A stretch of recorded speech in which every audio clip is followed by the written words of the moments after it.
अहमग्ने व्रतपते व्रतं चरिष्यामि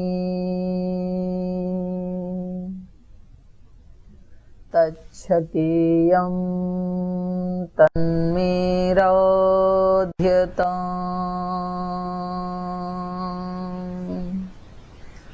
इदमहमनृतात् सत्यमुपैमि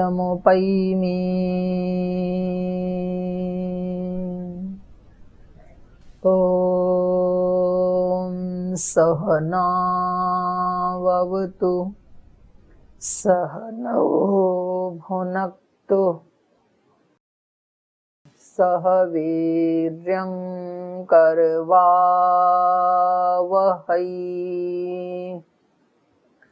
तेजस्विनावधीतमस्तु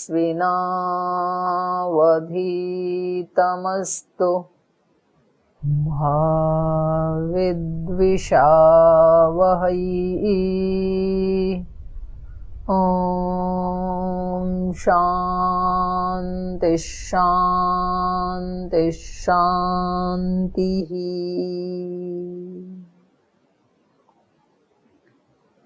ओम शाश्वत सुख की आज की कक्षा में आप सभी का हार्दिक स्वागत, अभिनंदन। और पिछले पाठ में हमने चर्चा की थी यम नियमों की, यम नियम और उसके भाष्य की। अहिंसा, सत्यस्ते, ब्रह्मचर्य, परिग्रह, नियमः, शौच, संतोष, तपस्वाध्याय, ईश्वर प्रणिधानानि नियमः। तो इनका पालन करने में जब कहीं कोई दिक्कत आए, दिक्कत आती ही है क्योंकि सुनते हैं तो बड़ा अच्छा लगता है पाठ। सुनने के बाद जब घर के कामकाज करते हैं, लोगों के फोन उठाते हैं, बातचीत करते हैं, तो लगता है कि क्लास वाली दुनिया कुछ और थी और धरातल वाली दुनिया कुछ और है। लेकिन वास्तव में अलग है नहीं, एक ही दुनिया है। उसी दुनिया में बैठ के हम ये पाठ पढ़ रहे हैं और उसी दुनिया में बैठ के कार्य व्यवहार कर रहे होते हैं।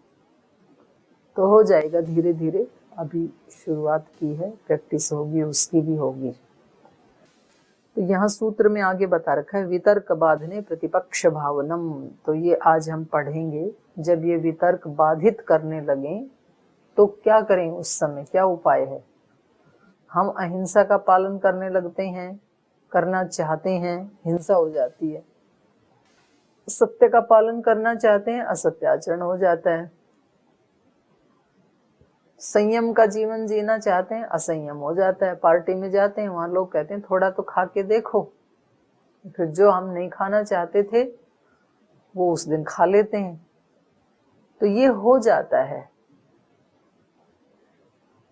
शौच, संतोष, तप, स्वाध्याय, ईश्वर प्रणिधान, शुचिता का अभ्यास करना चाहते हैं, कहीं ना कहीं से अशुचिता आ जाती है। तप करना चाहते हैं, कहीं ना कहीं तप खंडित हो जाता है। स्वाध्याय करना चाहते हैं, कुछ ऐसे काम निकल आते हैं, स्वाध्याय का नियम टूट ही जाता है। पता लगा जी आपने कहा था कि रात को स्वाध्याय करके सोया करो किसी अच्छी किताब का, और रात को तो पड़ोस में शादी थी तो वहां गीत गाने चली गई।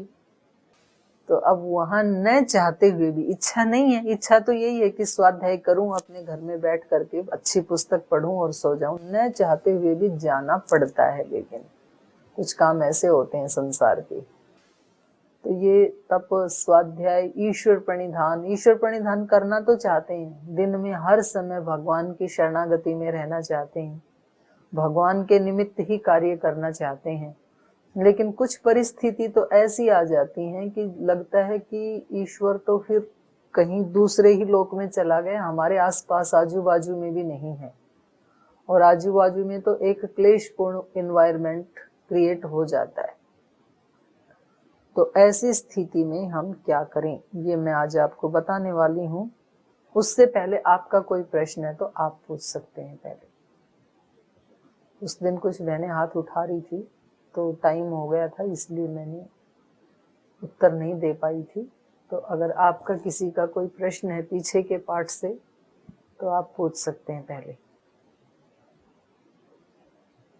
Any question? No question? कुछ बोल रही हैं बहन सविता जी? प्रणाम जी। आपने उस दिन केस बताया तो संसार में रह के भी जैसे हम लोग संसार में रह रहे हैं, कई बार लगता है कि नहीं करें, पर फिर भी हो जाते, तो क्या उसका भी पाप लगेगा? क्यों ना लगेगा। इसी संसार में करना है सब कुछ। ये बहाना नहीं चलेगा भगवान जी के सामने। जी हम तो संसार में रहते थे तो हमें तो पाप मत लगाओ, जो पाप लगाना है तो साध्वी देव प्रिया को लगाओ, वो आश्रम में रहती थी। वह आश्रम भी उसी दुनिया में है। आप कहते हैं ना भाव, हमारा भाव नहीं, भावना नहीं है बिल्कुल भी कि मैं कुछ भी गलत करूं, पर हो गया है। भाव बिल्कुल भी नहीं, अंदर से बिल्कुल भी नहीं है कि किसी को हर्ट करूं। कई बार ऐसी परिस्थितियां आ जाती हो गई, मतलब हर्ट करवाए, कई बार ऐसा होता जी बिल्कुल, या तो वही बात है कि हो जाएगा तो ना फिर वैसी भावना कर लो ना, भाई हम तो आपको नहीं हर्ट करना चाहते थे, लेकिन आप तो हर्ट हो गए, लेकिन तो इसलिए सॉरी। और भगवान जी आपको ऐसी शक्ति दें कि आपकी भावना भी मेरे प्रति अच्छी भावना बने। जो मेरी भावना थी आपके प्रति, आप भी उसको समझ पाएं, तो फिर वो भावना भी जाती है उसके पास, तो थोड़ी देर में वो न्यूट्रल हो जाता है। समाधान तो है, ऐसी कोई समस्या नहीं है जिसका कोई सॉल्यूशन ना हो धरती के ऊपर, कोई समस्या नहीं है, समाधान तो है। चलिए आगे पढ़ाती हूँ। प्रणाम जी। अभी आप शुरुआत में जो मंत्र बोलते हैं, हाँ जी हाँ जी बिल्कुल बता देंगे जी, काम है वही हमारा। इसमें मैंने पहले भी बताया है, फिर दोबारा बता देती हूँ। अग्नि ये संबोधन है परमात्मा के लिए। परमात्मा का नाम है अग्नि और संबोधन में कहा जा रहा है अग्नि। अग्नि व्रतपते, हे ईश्वर आप सब व्रतों के स्वामी हैं। कौन कौन से व्रतों के स्वामी हैं ईश्वर? आप ही बताओ कौन कौन से व्रतों के स्वामी हैं? व्रत कौन कौन से हैं ईश्वर के? एकादशी का व्रत, सत्यनारायण का व्रत, इन व्रतों के स्वामी हैं? इनके भी हैं, पर यहाँ पर उन व्रतों की चर्चा नहीं की जा रही है। भगवान का व्रत है, जो जैसा कर्म करेगा उसको वैसा फल मिलेगा, ये भगवान का व्रत है। भगवान का व्रत है, जो मेरी शरण में आएगा उसका मैं उद्धार करूंगा, ये भगवान का व्रत है। भगवान का व्रत है, जो आध्यात्मिक जीवन जिएगा उसको सुख मिलेगा, ये भगवान के व्रत हैं, कुछ नियम हैं। तो उन सब का स्वामी ईश्वर है। नहीं तो कोई भी व्रत ना हो तो फिर तो अराजकता फैल जाए संसार में, न्याय कैसे हो? तो वो सबको न्याय देता है, अच्छे का अच्छा, बुरे का बुरा। तो यहाँ प्रार्थना की जा रही है, आप तो सब व्रतों के स्वामी। और भी कितने व्रत हैं भगवान के। सृष्टि बनाना ये भगवान का व्रत है, सूर्य चंद्र का निर्माण करना ये भगवान का व्रत है, फिर उसको नियम में चलाना ये भी भगवान का व्रत है। तो यहाँ उनको संबोधन करके कहा जा रहा है आप व्रतों के स्वामी हैं। अग्नि व्रतपते व्रतम चरिष्यामि। 1 घंटे के लिए हम भी व्रत ले रहे हैं कि हम शाश्वत सुख की चर्चा करेंगे और बाकी और कोई भी विचार आने नहीं देंगे। अग्नि व्रतपते व्रतम चरिष्यामि तच्छकेयम तन्मे राध्यताम। और मैं उस व्रत का पालन कर सकूं। तच्छकेयम, छकेयम माने शकेयम, पालन कर सकूं। तत् में माने मेरी, उस मेरी, उस मेरी मतलब उस सुशीला की, तत्ते अग्ने व्रत पते व्रतम चरिष्यामि तच्छकेयम तत्मे राध्यताम। उस मेरे व्रत की, मुझ सुशीला के व्रत की आप सिद्धि करवाइए। राध्यताम मतलब सिद्धि करवाइए, व्यर्थ ना हो जाए मेरा व्रत। इदम अहम, अहम माने मैं, इदम इस व्रत का पालन करते हुए, इदम अहम अनृतात अनृत से हटकर सत्यम उपयमी, सत्य को प्राप्त कर लूंगी। सत्य का मतलब है ईश्वर। ईश्वर को कैसे प्राप्त करेंगे? जो काम ईश्वर करता है वो हम करने लग जाएंगे। ईश्वर अपने व्रतों में अटल है, कभी अपने व्रतों को तोड़ता नहीं है। ऐसे हम अपने व्रतों में अटल रहें, तो ऐसे छोटे छोटे व्रतों का पालन करने से व्यक्ति महान हो जाता है और उस महान का प्रिय भी हो जाता है। तो ये प्रार्थना करते हैं हम प्रारंभ में। हो गया? ठीक जी। शांता जी, शांता जी आप अनम्यूट करके बोलिए। प्रणाम बहन।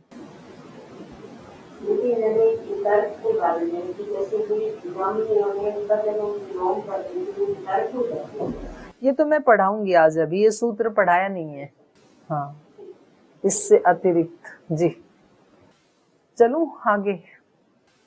एक प्रश्न और है। शारदा देवी जी, पूछिए जी। जी नमस्ते जी। मैं ये पूछना चाहती हूँ कि शाम को जब हम संध्या करते हैं जी, और कभी कहीं जाना पड़ जाता है, जैसा आपने अभी बताया हाँ, वो नहीं कर पाते, तो फिर क्या पाप लगेगा? नहीं पाप तो नहीं लगेगा, लेकिन आपका नियम है तो आप रात को सोते समय कर लिया करो, कोई बात नहीं। और कोई जो जरूरी काम, हाँ सोते समय कर लो। कम कर पाती हूँ, उतना नहीं कर पाती। कोई बात नहीं, कोई दिक्कत नहीं है। और जिस काम के लिए गए हो उसमें भी भगवान का स्मरण बनाए रखो कि भगवान जी ये काम आ गया, इसलिए इस कार्य के निमित्त आना भी मेरी पूजा ही समझना। क्योंकि भगवान की दृष्टि में तो भाव का ज्यादा महत्व है। तो उस भावना से वो काम करेंगे तो वो भी पूजा जैसे ही बन जाएगा। और फिर शाम को सोते समय अलग से अपनी दोबारा कर लो। प्रणाम। चलिए, वितर्क बाधने प्रतिपक्ष भावनम। जब वितर्क बाधित करने लगे तो प्रतिपक्ष की भावना करनी चाहिए। ये वितर्क क्या है? वितर्क ये है, आप नियम तो कहता है कि स्वाध्याय करूं और प्रतिपक्ष कह रहा आज तो सो जाती हूँ, कल से शुरू करेंगे। यम नियम तो कहते हैं शुचिता होनी चाहिए। बोले शुचिता तो होनी चाहिए, पर इसको तो इसके किए का फल देना ही पड़ेगा, इसको नहीं छोड़ सकती हूँ। बाकी तो किसी को सताऊंगी नहीं, मैं किसी से नहीं झगड़ा करूंगी, पर इसने मेरे को बहुत तंग किया, इसको छोड़ूंगी नहीं। ये वितर्क है। आता है व्यक्ति के मन में किसी के प्रति, बोले जी ये प्रेम करना चाहते हैं पर ये प्रेम के लायक तो नहीं है, ये वितर्क है।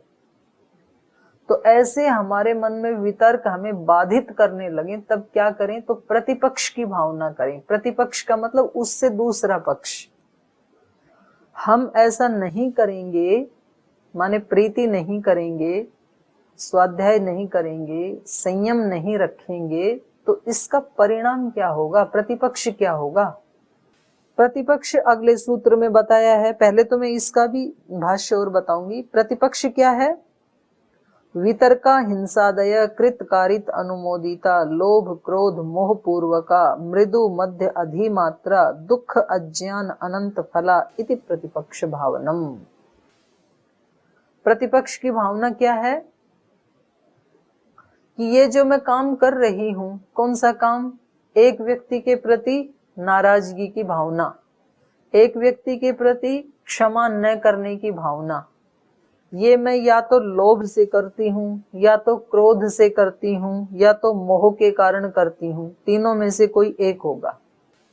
लोभ क्रोध मोह पूर्वका, मृदु या तो हल्की हल्की कोई हिंसा अपराध करते हैं। मृदु माने हल्का, सॉफ्ट, थोड़ी सी हिंसा, थोड़ा सा मन में बुरा भाव, या तो मध्यम स्तर का करते हैं, थोड़ा सा उससे ऊपर का करते हैं, और या तो अधिमात्र। अधिमात्र माने तीव्र।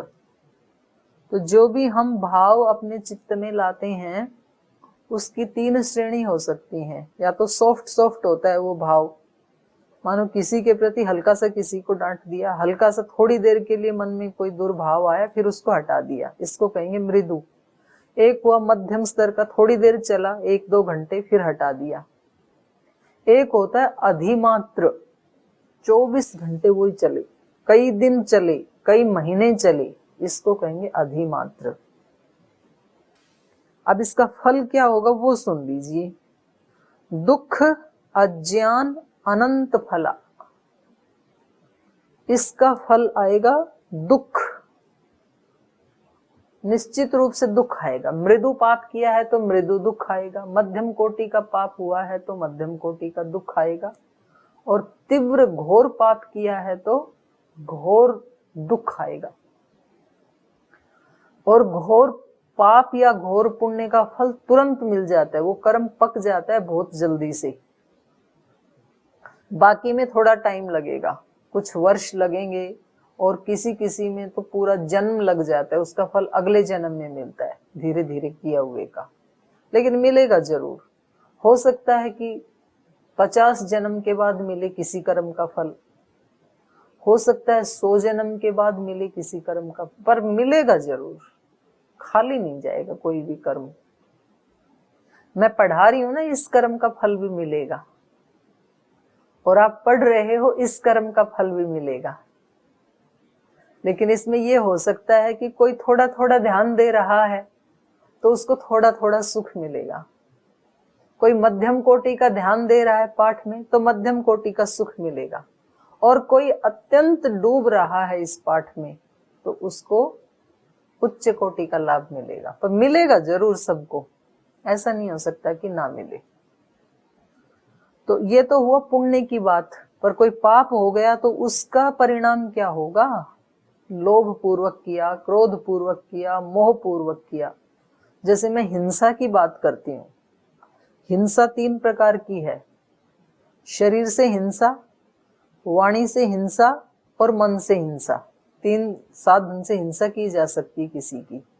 हिंसा मतलब दुख देना, तो या तो हम शरीर से किसी की पिटाई कर दें तो ये हो गया शरीर से हिंसा।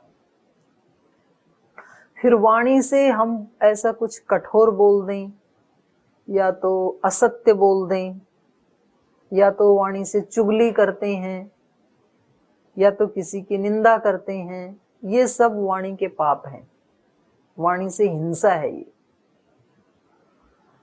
और एक होता है फिर मन से, वाणी से भी कुछ नहीं बोला, ये आज के जमाने में बहुत ज्यादा बढ़ी हुई है।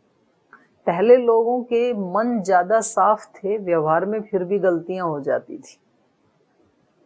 घर में सास, ननद, देवरानी, जेठानी, तो उनमें कभी कभी अच्छे से झगड़ा हो जाता था, और कभी तो इतना झगड़ा हो जाता था कि सास बहू की पिटाई कर देती थी, और कभी बहू खोटी हो तो वो सास को भी देख लेती थी फिर, और थोड़ी देर में 5-7 दिन के बाद वो उसके सिर में तेल लगा रही है, मालिश कर रही है, ठीक भी हो जाते थे 2-4 दिन में, झगड़ा भी कर लेते थे, ठीक भी हो जाते थे। मतलब पेंडिंग हिसाब किताब कुछ भी नहीं है, सब तरोताजा वर्तमान में। अभी क्या हो रहा है, कभी झगड़ा नहीं करते हैं, ऊंचा भी नहीं बोलते हैं, लेकिन मन में प्रीति का अत्यंत अभाव है, कोई प्रीति नहीं है। ये बड़ा खतरनाक है। तो ये मन का जो पाप है, मन से जो हिंसा की जाती है, ये बड़ी खतरनाक, व्यक्ति को घायल कर देती है ये। हम किसी के बारे में क्या सोच रहे हैं, जब उसमें प्रीति का भाव नहीं है, कहीं ना कहीं एक द्वेष का भाव है, कहीं ना कहीं एक जलन का भाव है, कहीं घृणा का भाव है, निंदा का भाव है, ये हमारे लिए बहुत खतरनाक है। इससे माइग्रेन पेन आएगा, इससे बीपी लो हाई आएगा, इससे हार्ट अटैक भी आएगा, इसमें हाथ पैरों में कमजोरी आएगी, इससे कमर दर्द आएगा, घुटनों में दर्द आएगा, मन में अप्रसन्नता, डिप्रेशन जरूर आएगा। तो ये सबसे ज्यादा खतरनाक है। और फिर हमें पता भी नहीं चलता है, फिर हम जाते हैं डॉक्टर के पास, डॉक्टर दे देता है नींद की दवाई, तो उससे फिर वो स्टेरॉइड होने के कारण कभी शरीर फूल जाता है, फिर और ज्यादा बिगड़ जाता है, और एक तरह से ऐसे एक चक्र व्यूह में व्यक्ति फंस जाता है कि उससे बाहर निकलना बड़ा मुश्किल हो जाता है फिर। तो ये जो मन की हिंसा है, ये क्यों करते हैं हम, या शरीर से या वाणी से हिंसा क्यों करते हैं? या तो लोभ पूर्वक करते हैं, हमें लोभ है कि ये वस्तु मेरे को मिलनी चाहिए, ये व्यक्ति मेरे पास ही रहना चाहिए, ये मेरा ही सम्मान करे, और वो किसी दूसरे का कर देता है, तो हमें लोभ है उसको लेने का, इसलिए हम हिंसा कर देते हैं। या तो क्रोध पूर्वक करते हैं, किसी दूसरे ने ले लिया और मेरा वश चला नहीं, तो फिर हमें गुस्सा आता है कि क्रेडिट तो ये ले गया, सेवा मैंने की, तो फिर क्रोध पूर्वक हिंसा करते हैं। या तो वाणी से बोल देते हैं, या तो मन से बुरी भावना रखते हैं, और या तो फिर शरीर से पिटाई कर देते हैं। या फिर मोह पूर्वक व्यक्ति हिंसा करता है, किसी व्यक्ति की कोई चीज चुरा ली मैंने, कहीं किसी के बगीचे में फल लगे हुए थे और मुझे वो बहुत अच्छे लगे, और मुझे लगा कि ये फल तो मैं अपने बच्चे को तोड़ करके दूंगी, और वहां पर जो व्यक्ति बैठा हुआ था रखवाली करने के लिए, उसका तो बेचारे की तनख्वाह कट जाएगी, एक फल भी तोड़ लिया तो, लेकिन हमने तो तोड़ लिया और छुपा लिया, तो हमने उस व्यक्ति की हिंसा कर दी। लेकिन ये हिंसा कैसे की हमने? मोह पूर्वक। हमें अपने वाले से मोह था, तो अपने वाले का मोह पूरा करने के लिए दूसरे को कष्ट दे दिया। ऐसे तो करता है व्यक्ति, अपने हमें जिससे प्रीति है उसकी खुशी के लिए दूसरे को दुख दे देते हैं, तो ये हिंसा हो गई मोह पूर्वक। तो चाहे क्रोध पूर्वक हिंसा की, चाहे लोभ पूर्वक की, चाहे मोह पूर्वक की, इसका परिणाम सुन लीजिए। इसका परिणाम है दुख, अज्ञान, अनंत फला। अनंत दुख, अनंत अज्ञान। कितना दुख? 1-2 घंटे का नहीं, 1-2 साल का नहीं, 1-2 जन्म का नहीं, अनंत दुख। इसी सूत्र के भाष्य में लिखा है कि ऐसे प्राणियों को मैं ऐसी निम्न योनियों में फेंक देता हूं अनंत काल तक। एक बार कीट बनेगा, एक बार पतंग बनेगा, एक बार छिपकली बनेगा, एक बार मच्छर बनेगा, मतलब कितनी सारी योनियां हैं कि वहां से उसका निकलना बड़ा मुश्किल हो जाता है। फिर ऐसे उसमें डाल देता हूं। ये मैं ऋषियों की बात कह रही हूँ, बिल्कुल प्रामाणिक बात कह रही हूँ। अनंत दुख, अनंत अज्ञान, इस सब में फेंक दिया जाऊंगा। तो अब मैं आपको थोड़ी सी डरा नहीं रही हूं, सावधान कर रही हूं, क्योंकि कर्म हमारे हाथ में। जो कर चुके वो तो कर ही चुके हैं, वो तो वापस आएंगे नहीं, पर जो नहीं किए हैं वो हमारे हाथ में है। तो उनसे कैसे बचें हम, प्रतिपक्ष भावना कैसे करें, तो ये बता रहे हैं। घोरेषु संसार अंगारेषु पच्यमानेन मया शरणम उपागत। मैं संसार के घोर अंगारों में पकाया जा रहा था, मतलब दुखी हो रहा था। सर्वभूत अभय प्रदानेन योग धर्म। और फिर मैं किसकी शरण में आया? शरणम उपागत सर्वभूत अभय प्रदानेन योग धर्म। सब प्राणियों को जो अभय प्रदान करता है, ऐसे योग धर्म की मैं शरण में आया। पहले मैं जीवन में बहुत दुखी था, संसार के घोर अग्नि के अंगारों में पकाया जा रहा था। तो ऐसी दुख की हालत में, किसी को शारीरिक रोग था, किसी को मानसिक रोग था, किसी को आर्थिक रोग था, इन सब रोगों से दुखी होकर के तो मैं योग धर्म की शरण में आया था। स खलु अहम त्यक्त्वा वितर्कान् पुनः तान् अददान तुल्य श्वान वृत्ति इति भावयेत्। और अब मैं उस योग धर्म को छोड़ करके फिर उन्हीं राग द्वेष में वापस जा रहा हूं। तो इसको यहाँ पर इन्होंने कहा है श्वान वृत्ति। श्वान कहते हैं कुत्ते को। कुत्ता पहले कोई वस्तु खाता है, फिर उसको वोमिट कर देता है, फिर वोमिट को चाटता है। तो ये देखो भाष्यकार ने कितने कठोर शब्द का प्रयोग किया है।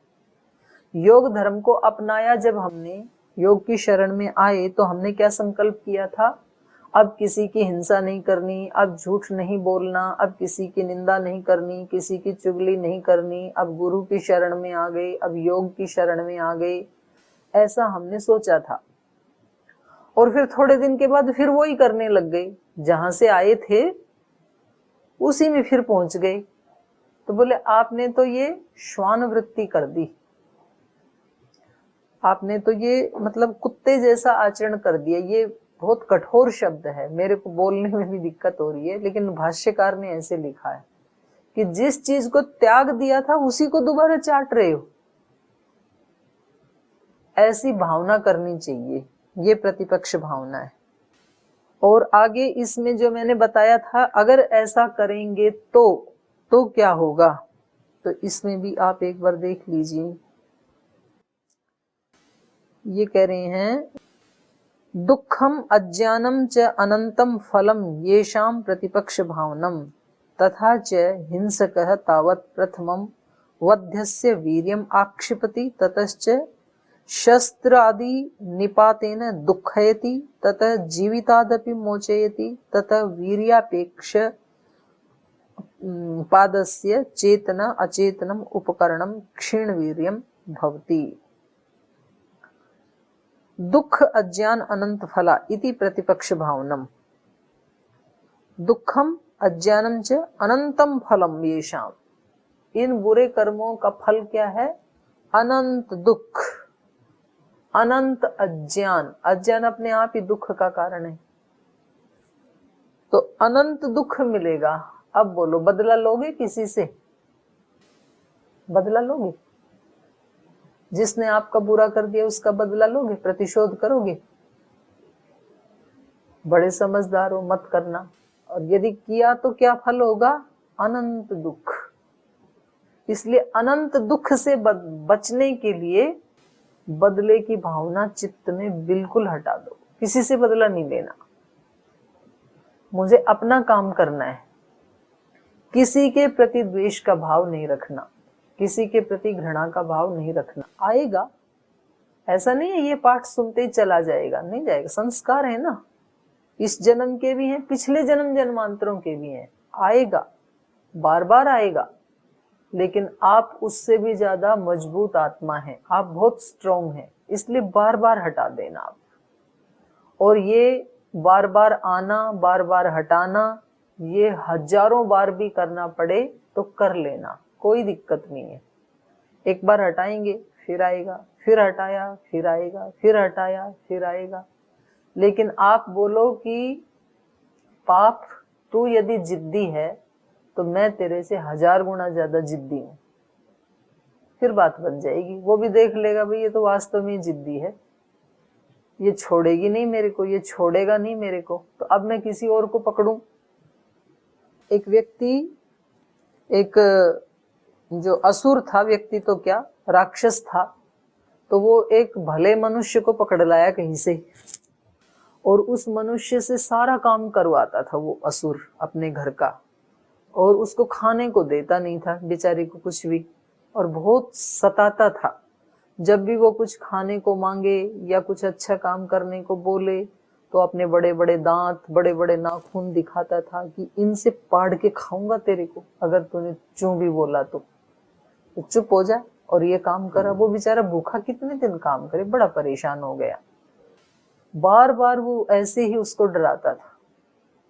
तो ऐसे कहते हैं कि अति दुख दिया हुआ ना फिर उस व्यक्ति को दुख से पार ही कर देता है। किसी के जीवन में जब अति दुख आ जाता है तो उससे अगला स्टेप तो फिर उसके पार जाना ही है। आप किसी व्यक्ति की 1 बार, 2 बार, 100 बार, 1000 बार इंसल्ट करोगे और वो व्यक्ति चुप रहेगा तो 1001वें बार क्या करेगा, वो इंसल्ट मानेगा ही नहीं। तो कहते हैं किसी व्यक्ति को इतना ज्यादा भी दुखी मत करो कि वो दुख से पार ही निकल जाए।